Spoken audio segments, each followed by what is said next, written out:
Biblias, nuevamente en el Evangelio según Lucas, capítulo 6. Antes de entrar en materia del sermón, quiero hacer un mea culpa. Quiero dormir tranquilo esta noche. Hace 8 días estuve predicando sobre Mateo y Judas. Yo dije que Judas no había sido llamado por Cristo. Ahora, en mi mente está muy claro lo que yo quise decir. Vi el video y dije, sí, yo dije, pero no expliqué a qué me refería. Cuando dice llamado, Judas no fue llamado eficazmente para salvación. Judas simplemente fue un hombre que llegó a Jesús como un discípulo. En esa época los discípulos buscaban a los maestros. No era común que un maestro llamara a discípulos, sino que ellos buscaban. Y posiblemente Judas llega a Jesús buscándolo a él como maestro. Y él lo hace parte de los 12. Ahora, es claro que Jesús lo llamó a ser discípulo y lo llamó a ser parte de los 12 por la que Dios había ya establecido, pero no fue llamado eficazmente para salvación. Entonces ya cierro ese paréntesis, ya puedo dormir tranquilo hoy, que aclaré esta, de pronto, información que no di completa la semana anterior. En esta mañana vamos a estar meditando en el versículo 17 en adelante. Dice así la palabra de nuestro Dios. Y descendió con ellos y se detuvo en un lugar llano, en compañía de sus discípulos. Y de una gran multitud de gente de toda Judea, Jerusalén, y de la costa de Tiro y de Sidón, que habían venido para oírle y para ser sanados de sus enfermedades. Y los que habían sido atormentados de espíritus inmundos eran sanados, y toda la gente procuraba tocarle, porque poder salía de él y sanaba a todos. Vamos a orar para que el Señor nos dé sabiduría en su palabra. Dios nuestro, vinimos a ti como vino esa multitud con deseos de oír tu palabra. Y esa es nuestra mayor necesidad, escuchar tu voz. Y te pedimos que en esta mañana uses tu palabra para enseñarnos, instruirnos, exhortarnos y consolarnos. Así que te pedimos, Espíritu Santo, ilumina nuestras mentes, abre nuestros ojos y podremos ver las maravillas de tu ley. Somos débiles e imperfectos para entender tu palabra, pero tu palabra, Señor, es la que nos santifica. Así que oramos para que en esta noche en esta mañana seamos instruidos por medio de ella. Usa el predicador en sus debilidades y oro por mis hermanos y aquellos que escuchan tu palabra para que sean atentos a tu palabra y seas glorificado tanto en el que enseña como en el que escucha y seamos, Señor, beneficiados por medio de tu palabra. Te lo pedimos en Cristo Jesús. Amén. Titulado este sermón, La compasión de Cristo ante una multitud necesitada.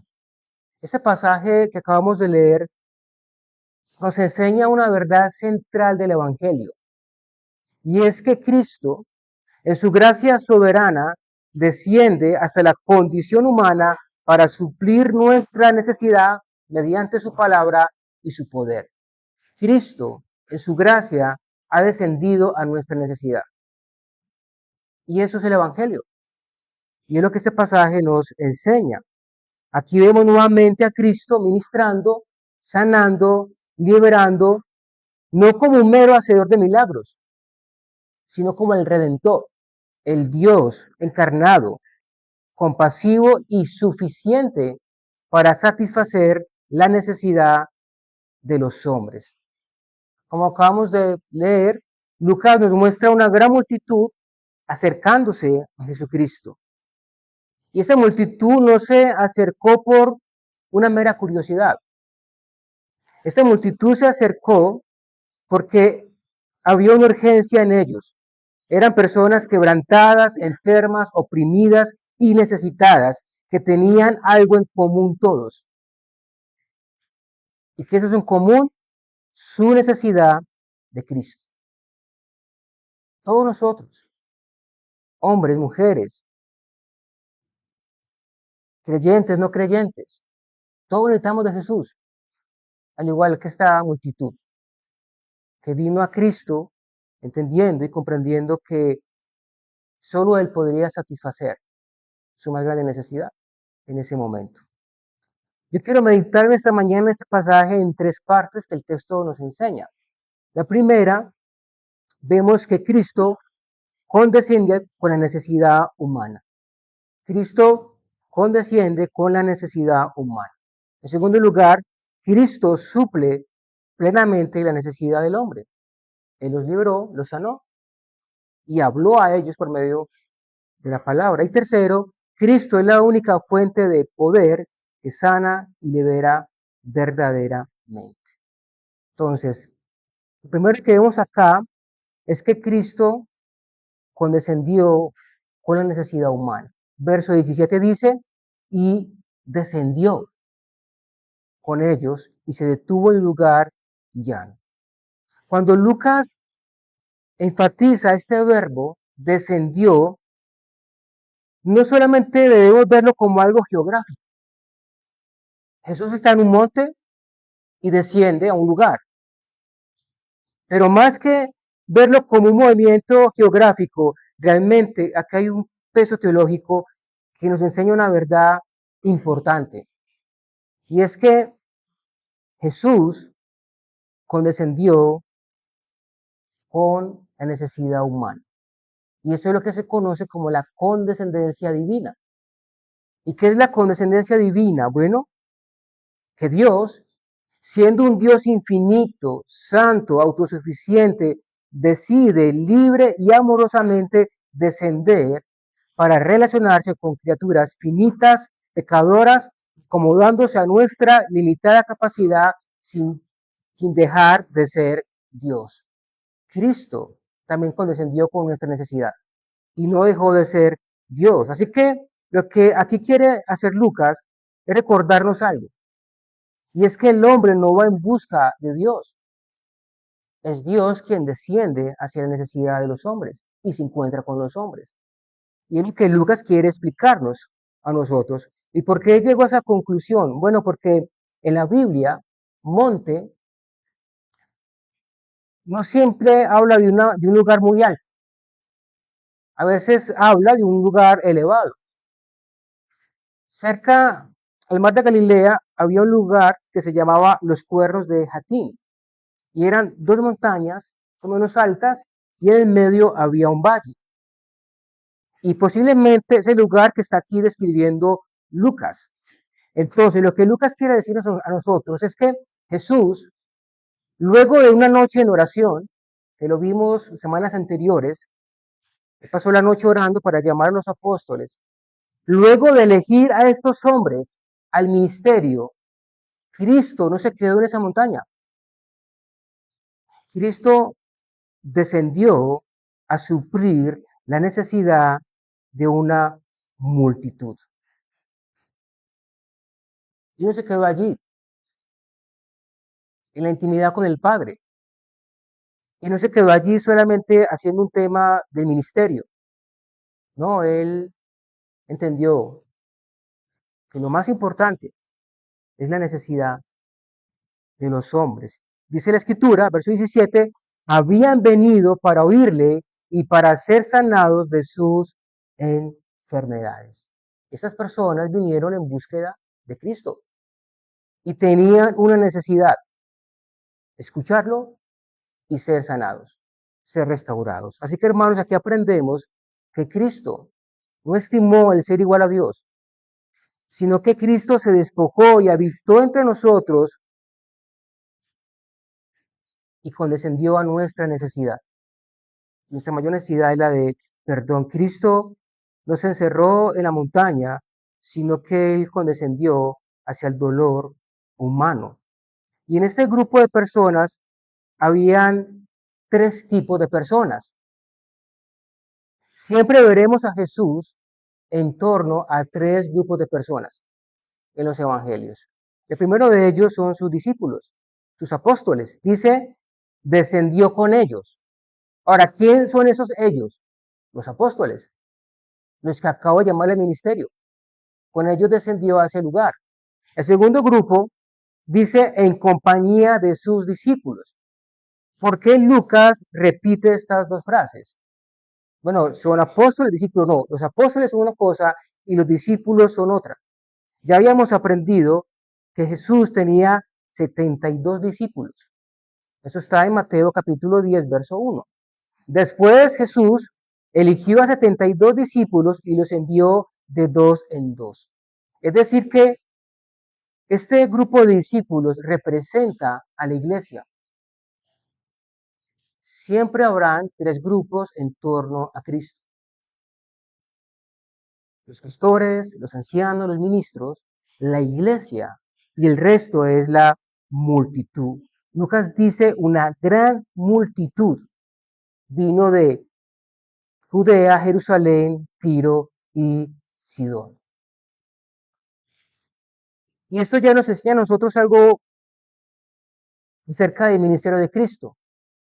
En este punto de la historia, ya la fama de Jesús había crecido en todo lugar, porque la referencia de Jerusalén y Judea y Tiro y Sidón es una referencia geográfica. En el sur estaban Judea y Jerusalén, y en el norte-norte, al final, estaban Tiro y Sidón. Así que Cristo ya había recorrido muchos lugares y su fama se había extendido por todos lugares y por eso esa multitud viene en búsqueda de Cristo. Y Cristo entonces condesciende con ellos. Como dice el versículo 17, ellos vinieron para oírle y para ser sanados de sus enfermedades. Entonces, hermanos, aunque son tres grupos distintos, ministros, discípulos y multitud, hay algo en común en esos tres grupos. Y es que los tres necesitan de Jesús. Los tres necesitan de Cristo. Una necesidad de oírle y una necesidad de ser restaurados por Él. Ellos tenían algo en común y era su dependencia total de Jesucristo. Y Cristo entonces condesciende con compasión a las multitudes. Y eso es lo que los evangelios enseñan. Marcos 6:34 dice, y salió Jesús y vio una gran multitud y tuvo compasión de ellos.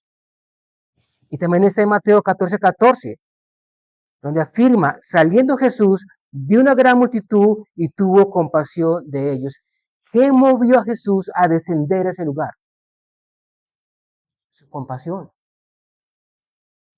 Y eso fue lo que Cristo nos llevó a la mayor expresión de condescendencia en la historia.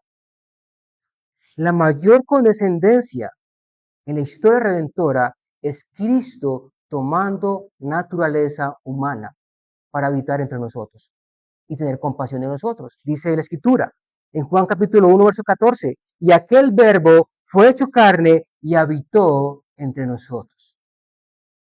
Ahora leíamos Isaías 57, el alto y sublime, el que habita en las alturas y en la santidad, condescendió con los quebrantados y humildes. Él no se quedó allí en las alturas. Él tomó nuestra naturaleza, se humilló y vino en búsqueda de nosotros que estábamos en necesidad. Descendió a nuestra condición sin pecado para salvarnos a nosotros. Y esa es la condescendencia de Cristo. Es decir, que cuando Lucas dice que Cristo descendió de allí, no solamente él estaba pensando en que lo viéramos bajando de un lugar, no, sino que pensáramos en que Jesús condescendió a nuestra necesidad y vino en búsqueda de nosotros. Y Cristo entonces, en segundo lugar, suple esa necesidad. Verso 18 dice que eran enfermos, atormentados por espíritus inmundos, todos buscando tocarle. El ministerio de Cristo, hermano, se caracteriza por algo puntual. Él es plenamente suficiente para la condición humana caída. Cristo descendió para encontrarse con nosotros, que estábamos profundamente necesitados.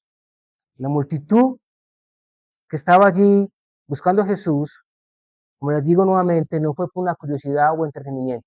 Realmente ellos estaban necesitando oír a Jesús y ser sanados por ellos. El versículo te dice, para oírle y para ser sanados de sus enfermedades. Las dos mayores necesidades que tenemos usted y yo son físicas y espirituales. Esa es la mayor necesidad que tenemos nosotros. Y Cristo suple esa necesidad. Recuerden que Lucas es un médico. Y algo que hace Lucas es poner mucha atención a las enfermedades, a la necesidad de las personas. Por eso él menciona sanados de sus enfermedades. Ahora, es claro que Cristo no separa la sanidad de la palabra, porque lo más importante es la palabra. Vemos a Jesús sanando a una multitud de personas, pero luego lo veremos enseñando a esa multitud. Hermanos, y esto es algo que a mí me impacta el Evangelio. Jesús primero veía la necesidad de las personas, suplía esa necesidad física y espiritual, y luego él instruía. Y Lucas es muy detallista al distinguir entre enfermedad física o posesión demoníaca. Ya lo hemos visto. Dice que había una mujer que desde hacía 18 años tenía espíritu de enfermedad y andaba encorvada y en ninguna manera se podía enderezar. Eso está en Lucas 13:11. Había una mujer que a causa de la posesión demoníaca estaba enferma. Y eso puede pasar, y eso pasaba. Pero no toda enfermedad o toda aflicción es el resultado de una posesión demoníaca. ¿Por qué razón? Porque Lucas siempre distingue esas dos situaciones. Escuche, Lucas 7:21. En esa misma hora sanó a muchos de enfermedades y plagas y de espíritus malos, y muchos ciegos les dio la vista. Lucas siempre distingue entre personas con enfermedades graves y personas poseídas por espíritus malos. Luego lo menciona otra vez, Lucas 4:40. Al ponerse el sol, todos los que tenían enfermos de diversas enfermedades los traían a él, y él poniendo las manos sobre cada uno de ellos, los sanaba. Hermano, y yo quiero hacer un énfasis en esta declaración.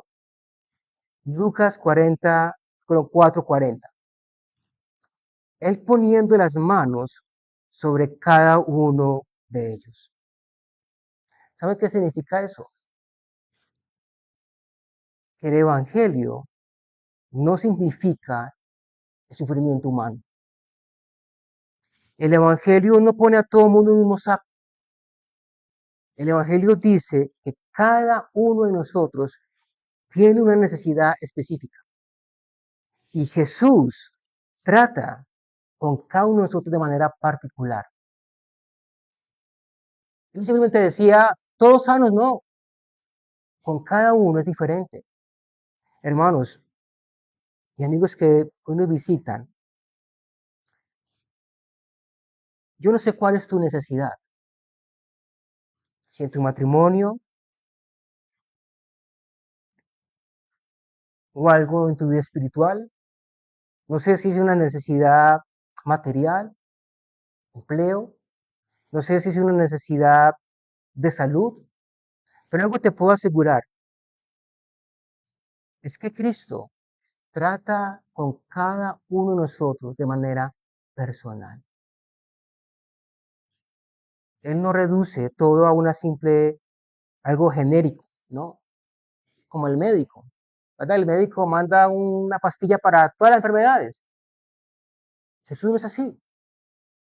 Jesús, esa necesidad que tú tienes en tu corazón, Él la suple. Esa necesidad que hay en tu matrimonio particular, Jesús la suple. Esa necesidad de ti soltero, que tú sabes que necesitas, Jesús te trata a ti de manera personal. Y Él ha condescendido y en cada momento está acercándose a nosotros porque Él siempre suple nuestras necesidades. Y Lucas quiere subrayar esa verdad. Jesús es compasivo. Él ministra en sus corazones de manera personal e íntima. Y que algunos vengan a la iglesia por simplemente curiosidad o simplemente un tema material, Jesús se acerca a aquellos que están quebrantados de corazón, necesitados de Él, de su perdón y de su gracia. Ahora, nuevamente, Lucas subraya algo muy importante. Es que Jesús quiere que su palabra sea escuchada. Él tiene un propósito principal, no es producir un alivio temporal. Cristo quiere transformar nuestras vidas por medio de su palabra. Es lo que quiere hacer Jesús. Él suple necesidad, sí, y conoce nuestros problemas, nuestras debilidades, y las va a suplir. Pero algo muy importante, su palabra es el medio que Él usa para transformarnos. Y por eso nos va a enseñar Jesús, estaremos en ese llano, escuchando su palabra. Porque ella suplió nuestra mayor necesidad, la salvación. Y seguirá supliendo, pero Cristo quiere que nosotros como iglesia estemos atentos a su palabra. Algo más que enseña Lucas acá es el ministerio de Cristo a todas las naciones. Cuando dice Jerusalén y Judea y Tiro y Sidón, está haciendo referencia a dos tipos de lugares. Judea y Jerusalén eran el lugar religioso, político del judaísmo. Y de allí viajó gente a ese lugar, a Cafarnaúm, en busca de Jesús. Y Tiro y Sidón, ¿saben qué eran esas ciudades? Las ciudades más pecaminosas de ese tiempo. Esa ciudad estaba al norte de Jerusalén, muy al norte, cerca a Siria. Y eran personas que no eran tenidas como judíos, eran inmorales, idólatras. Así que esas regiones representan los dos tipos de mundos opuestos, el pueblo de Dios y las naciones. Y el Evangelio aquí ya sí nos enseña a nosotros que Cristo vino a todos aquellos que están en necesidad, sin importar raza, color o lugar. Y les quiero mostrar una historia. Vaya conmigo a Marcos capítulo 7. Una historia sorprendente. Marcos 7:24. El Evangelio llegó a todos. Dice, levantándose de allí, se fue a la región de Tiro y de Sidón. Y entrando en una casa, no quiso que nadie lo supiese, pero no pudo esconderse. Porque una mujer cuya hija tenía un espíritu inmundo, luego que oyó de él, vino y se postró a sus pies. La mujer era griega y sirofenicia de nación, y le rogaba que echase fuera de su hija al endemoniado. Pero Jesús le dijo, deja primero que se sacien los hijos, porque no está bien tomar el pan de los hijos y echarlos a los perrillos. Y mira la fe de esa mujer. Cualquiera persona de hoy, súper sensible, se hubiera ido. Pero esa mujer no tiene fe. Y dice, respondió ella y le dijo, Señor, sí, Señor, pero unos perrillos debajo de la mesa comen de las migajas de los hijos. Entonces le dijo, por esa palabra, ve, el demonio salió de tu hija. Cuando llegó ella a su casa, halló que el endemoniado había salido y la hija acostada, y a la hija acostada en la cama. Jesús salvó a todo tipo de personas. Y también lo que Lucas nos quiere decir, Él vino a los necesitados, a los afligidos. Y esta mujer era una de esas. Su hija estaba en aflicción y entendió que Jesús podía hacer algo en la vida de su hija. Y aunque Jesús pareciera como que no quiere, pero es para que su fe se aumente, lo hace. Y esto nos enseña el Evangelio a nosotros, hermanos. El Evangelio no está confinado a una religión, a una cultura, a una nación. Jesucristo, el Rey soberano, vino a salvar a todos. Así que hermanos, oremos por las misiones. Oremos por aquellos lugares donde hay personas en necesidad como nosotros, que necesitan de el toque de Jesús, conocer a Jesús. Y Lucas nos recuerda a nosotros que eso es el Evangelio. El reino de Dios es para todos. Cristo no solamente condescendió para ti, para mí, no, es para todos. Y debemos orar para que Cristo llegue a todo lugar y su nombre sea glorificado. Me gustó mucho la definición de un teólogo que admiro mucho. Dice, las misiones es llevar la adoración donde no hay. Las misiones es llevar el gozo donde no lo hay. Eso es el Evangelio. Personas afligidas, necesitadas, hambrientas, que solamente pueden ser saciados en Cristo. Y eso es el Evangelio. Que muchos sean liberados, sanados de sus muchas enfermedades, específicamente espiritual. Entonces, Cristo condesciende con la necesidad humana, Cristo suple la necesidad de los hombres y Cristo es la única fuente de poder que sana y libera plenamente. Verso 19 dice, salía poder de él y sanaba a todos. ¿Qué nos enseña la escritura a nosotros a través de toda la Biblia? Que Dios se reveló mediante señales y actos sobrenaturales. La escritura siempre va a resaltar el poder de Dios, la compasión de Dios, la salvación de Dios a través de señales. Dice Deuteronomio 6:22, Jehová hizo señales y milagros grandes y terribles en Egipto sobre Faraón y sobre toda su casa delante de nuestros ojos. Dios hizo milagros visibles en Egipto. Nehemías 9:10, e hiciste señales y maravillas contra Faraón, contra todos sus siervos y contra todo el pueblo de su tierra, porque sabías que habías procedido con soberbia contra ellos y te hiciste nombre grande como en ese día. Es decir, que los milagros apuntan a la grandeza del poder de Dios. Y estos milagros en ese llano estaban apuntando al poder y a la grandeza de nuestro Señor Jesucristo. Su divinidad aquí se evidencia. Dice que salía poder de él y sanaba a todos. Ese poder de Cristo no es una especie de fuerza externa o algo, no. Ese poder de Cristo brota del mismo Cristo. Y lo que quiere decirnos, de Cristo salía poder para sanar, para liberar. No porque él fuera un milagrero, no. Cristo es poder de Dios y sabiduría de Dios para salvar. Así que ese poder no es simplemente lo que Cristo hace o ejerce.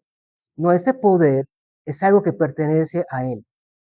El poder de salvar, el poder de sanar, el poder de restaurar. Así que este poder de Cristo que sana y restaura no procede ni de la fe humana ni de algo externo a Él, sino de nuestro Señor Jesucristo.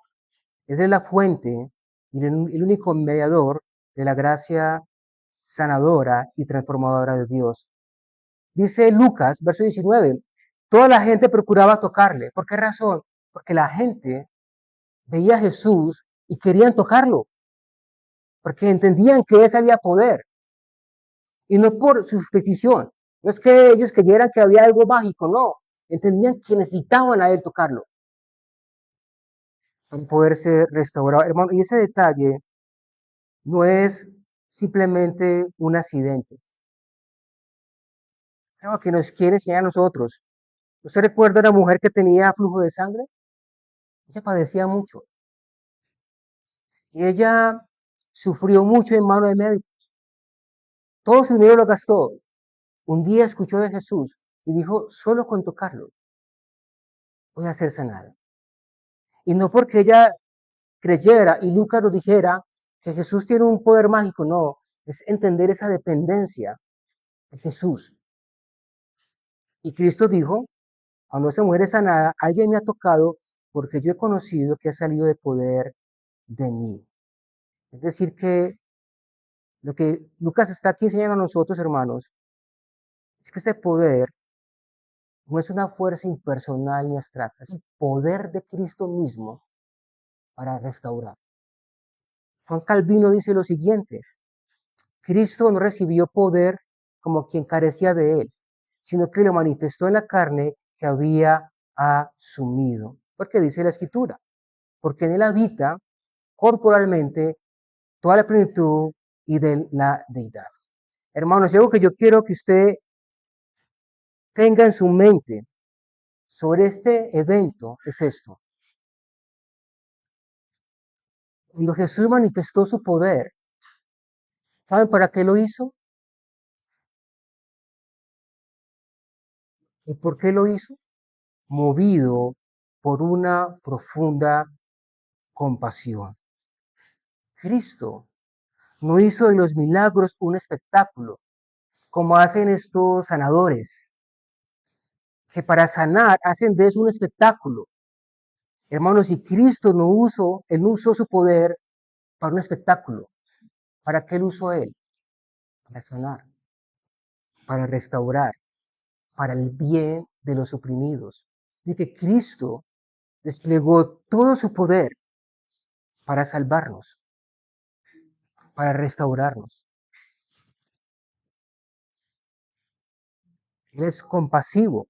Dice la Escritura que Jesús al ver una gran multitud tuvo compasión de ellos y sanó a los que ellos estaban enfermos. En la eternidad, el Hijo de Dios vio una gran multitud caída y de manera voluntaria asumió nuestra condición y condescendió a nuestra necesidad y vino y habitó entre nosotros para sanarnos, para restaurarnos. Estábamos muertos en nuestros delitos y pecados. Así que aquí no está revelando simplemente el poder de Cristo, aquí está revelando el corazón de Cristo, su misericordia, su compasión hacia nosotros. Y Cristo es la única fuente de poder para restaurar nuestras vidas, hermanos. No hay otro lugar al que podamos ir. El Evangelio bíblico no exalta los milagros, exalta la compasión y el poder de Cristo para liberar y para sanar. Como les digo, Cristo usó su poder para sanar, restaurar y aliviar el sufrimiento de pecadores quebrantados y afligidos por sus pecados. Hermanos, y Cristo lo sigue haciendo. Cristo sigue sanando almas, sigue restaurando las vidas, aliviando el sufrimiento por el poder de su Espíritu y a través de los medios de gracia, de la predicación y de la obra interna del Espíritu Santo.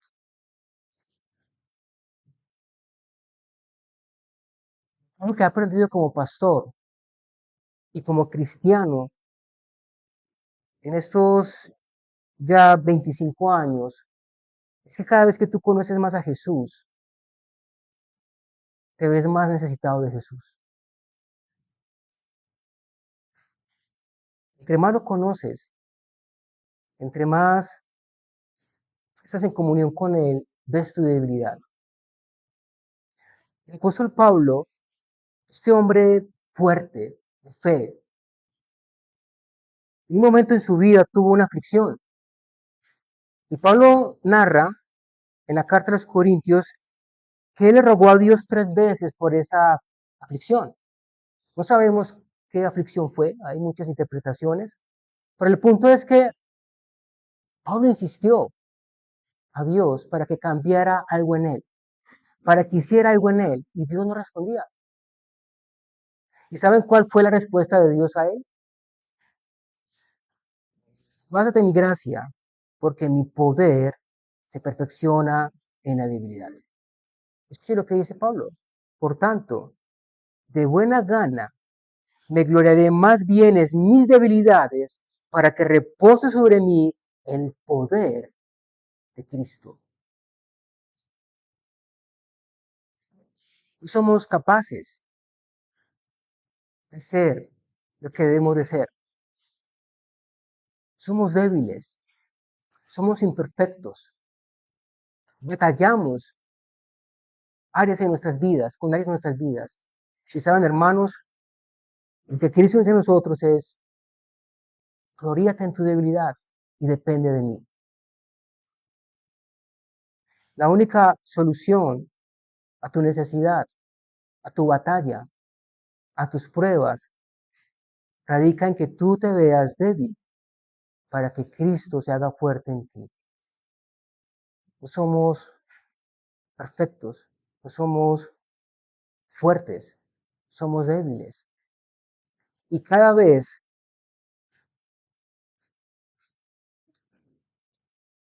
si hablo con amigos que me conocen, les digo, oren por mí, necesito mucho de Jesús. Y me glorío más bien en mis debilidades, porque el poder de Cristo reposa sobre esa debilidad de nosotros. Y no sé cuál es tu lucha, cuál es tu necesidad, que vienes hoy a Jesús, en busca de Jesús.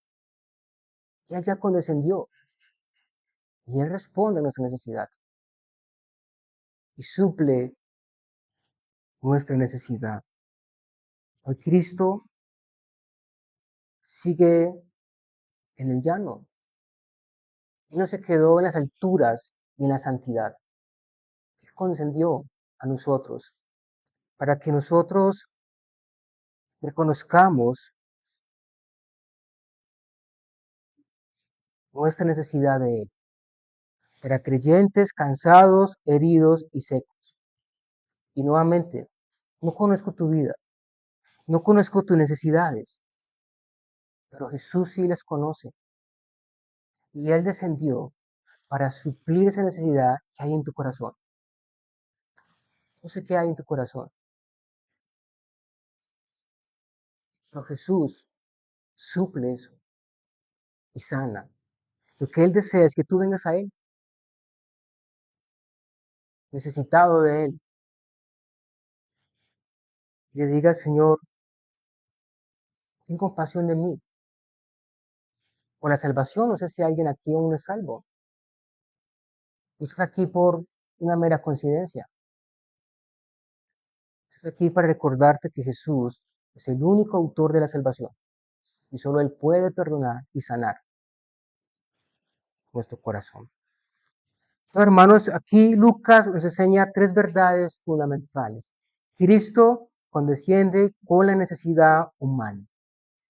Cristo suple esa necesidad y Cristo es la única fuente de poder para suplir esa necesidad. Solo Él puede transformar y cambiar y salvar.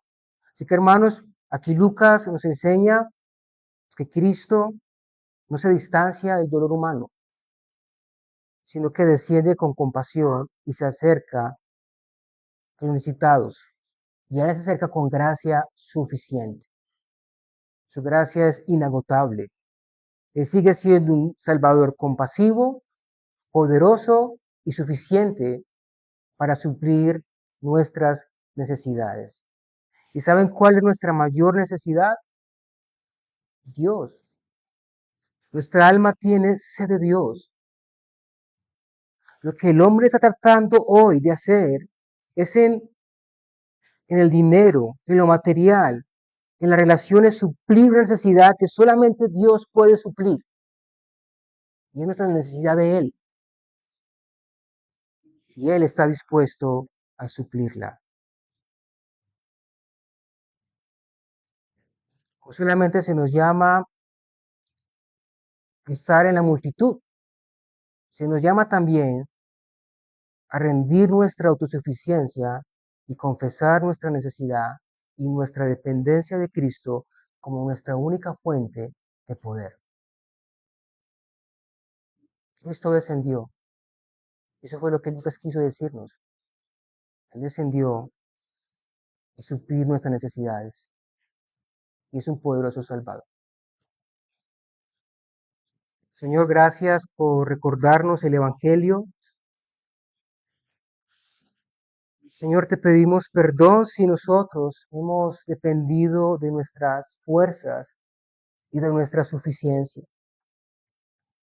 Y venimos a ti como lo que somos, necesitados de tu gracia, de tus fuerzas y de tu poder.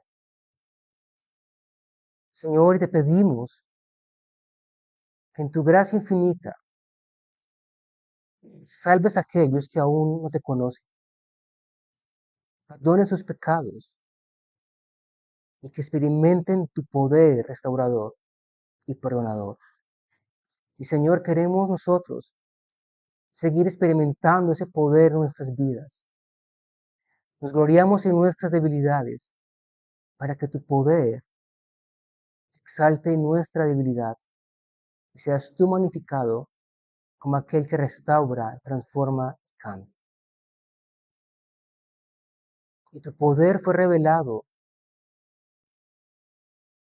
para mostrar tu compasión y tu misericordia hacia nosotros en necesidad. Así que, Señor, te pedimos, fortalece nuestra fe y que vivamos para tu gloria, Padre. En Cristo Jesús. Amén.